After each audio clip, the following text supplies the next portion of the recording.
Pozdrav za tetu Branku i Mare, koje tamo mene na Facebooku zezaju da ja moram njima snimati videe šta i kako kuham.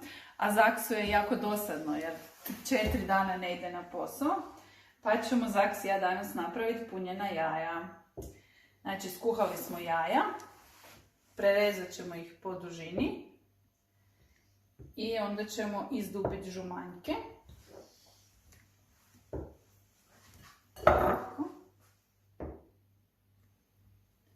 Žumanjke ćemo staviti u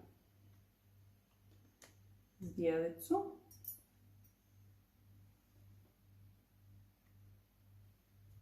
I onda ćemo ih zdrobiti zdjelicom.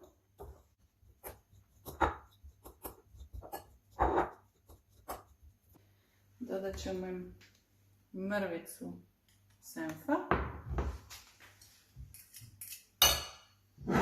i jednu žličicu zvijezda majoneze. Ćemo sad sve skupa zdruckati i promiješati. Treba malo soli, malo papra.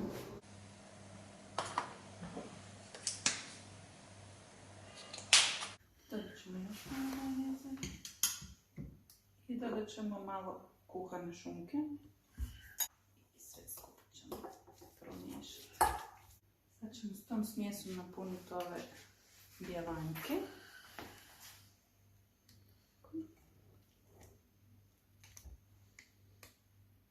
Sad ćemo ih složiti u jednu posudicu.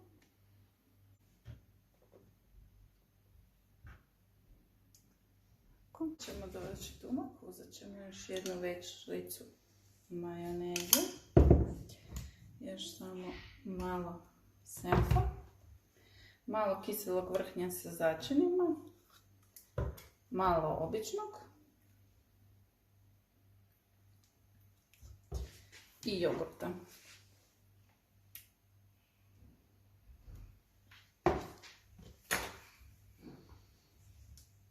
Ćemo sve pomiješati.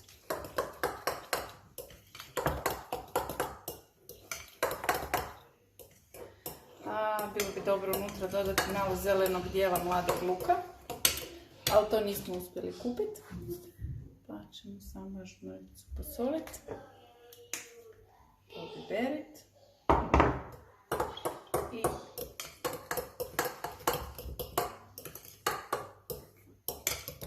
preliti preko jaja.